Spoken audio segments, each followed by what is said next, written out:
बिस्मिल्लाह रहमान रहीम। शुरू करता हूँ अल्लाह के पाक नाम से जो बहुत बड़ा मेहरबान नायत रहने वाला। दोस्तों, बहनों, भाइयों, बुजुर्गों, अस्सलाम वालेकुम वरहमतुल्लाहि वबरकातुहू। जंगे ओहद, ग़ज़वा ओहद क्या हम बयान कर रहे हैं, इसकी आज 33 नंबर किस्त आपके सामने हाजिर है। तो दोस्तों, बहनों, भाइयों, बुजुर्गों, बाज़ मुशरिकीन ने मुसलमानों के शोहदा के जस्सों को, जो जस्सों का मतलब है कि उनकी मैयत को, उनके जिस्मों को जो कि मैदान जंग में थे, उसको बगाड़ना किया था, उसको बगाड़ रहे थे। उसके मालूम होने पर अबू सुफियान ने एक जिम्मेदार सलार की तरह मुसलमानों से माजरत की और इसने पहाड़ की चोटी से अपनी ये माजरत इन तक पहुंचाई। इसने कहा, तुम अपने मकतूलीन में मसला किए हुए मकतूल भी पाओगे। मतलब है कि जो भी मैयतें पड़ी हैं उनकी बेहुरमती भी जो जिनकी की हुई है वो भी देखोगे। मैंने इसका हुक्म नहीं दिया और इसने मुझे खुश किया है। और जब अबू सुफियान अपनी फौज के साथ वापसी का इरादा किया तो इसने बदर की मिड बेड़ में मुसलमानों से वादा किया था कि अगले साल मुलाकात होगी, यानी इस साल जिसमें ओहद का मार्का हुआ। और मुसलमानों ने इससे इस बात पर इत्तेफाक किया और यह वादा आखिरी बात थी जो अबू सुफियान ने मार्का ओहद के बाद पहाड़ की चोटी से मुसलमानों तक पहुंचाई थी। इब्न इसहाक का यहाँ पे बयान है कि जब अबू सुफियान वापस लौटा तो इसने आवाज दी कि तुम्हारे बदर की वादागाह आइंदा साल होगी। रसूल करीम सल्लल्लाहु अलैहि वसल्लम ने अपने एक सहाबी से फरमाया, कहो हाँ, वो हमारे और तुम्हारे दरमियान वादागाह है। और इस मुलाकात के बाद अबू सुफियान पहाड़ से नीचे उतर गया था और अपनी फौज के साथ मक्का वापस चला गया। और इस तरह ओहद के खौफनाक और खूनरेज मार्का के बाद, जिसमें हुजूर पाक सल्लल्लाहु अलैहि वसल्लम अल्लाह ताला ने मुसलमानों की आजमाइश की, आखिरी फसल खत्म होगी और इसके शहद और मसाइब ने तय्यब और खबीस में इम्तियाज कर दिया। अल्लाह मोमिन को इस हालत में छोड़ने का नहीं जिसमें तुम हो, हत्ता कि वो खबीस को तय्यब से अलग कर दे। मंतका ओहद से मक्की फौज के मार्च करने और रिटायरमेंट करने के बाद रसूल करीम सल्लल्लाहु अलैहि वसल्लम ने हजरत अली करमल्लाहु वजहू को बुलाया कि वो मालूमात हासिल करने की कार्रवाई करें। और आप सल्लल्लाहु अलैहि वसल्लम ने इन्हें मक्की फौज के पीछे जाने और इसके हरकत की निगरानी करने का हुक्म दिया। नीज ये कि वो कहाँ जाती है, क्या वो मदीना जो मैदान कारजार से 2 मील से ज्यादा फासले पर ना था की तरफ इस पर अचानक हमला करने को जाती है या मक्का की तरफ जाती है।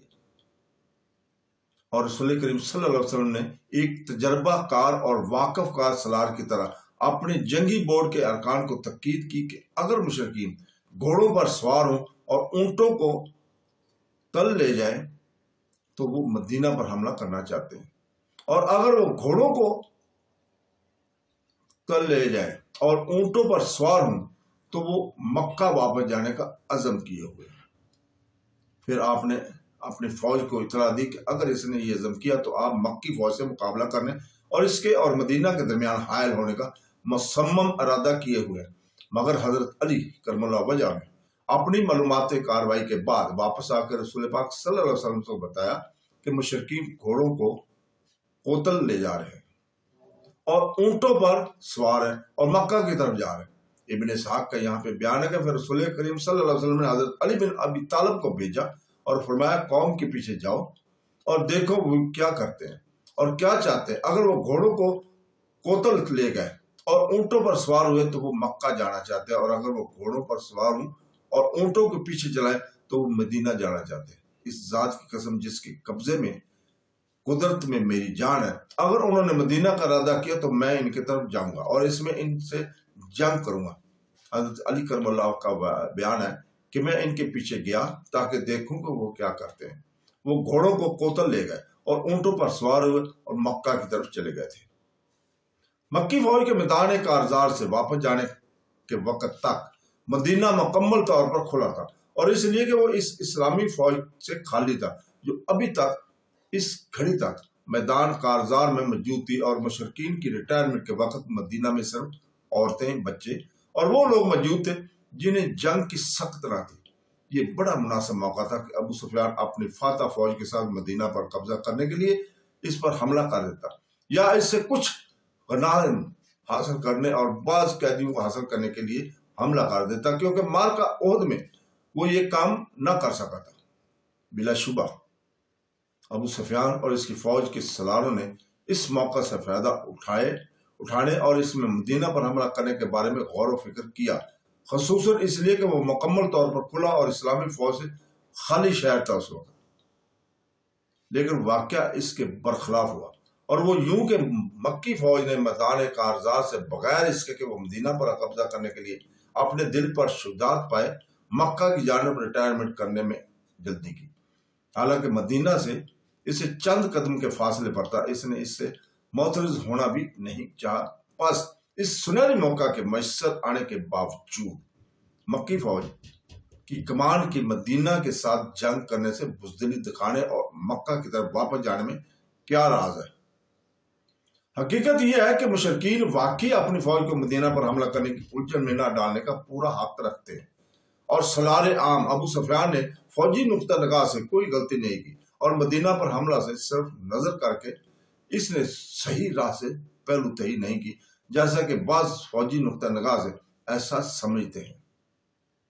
بلکہ ابو سفیان نے اپنے اس عمل سے ثابت کر دیا کہ وہ ان فوجی سالاروں سے ہے جو صدیت سے دور ہوتے ہیں اور فریب کے دائی کی بات نہیں مانتے، اور نہ ہی انہیں سرسری فتوات کا نشہ اچھا بنا دیتے ہیں، اور وہ ان سالاروں میں سے ہے جو اعمال کے نتائج کا ان کی آمد سے قبل اندازہ کر لیتے ہیں۔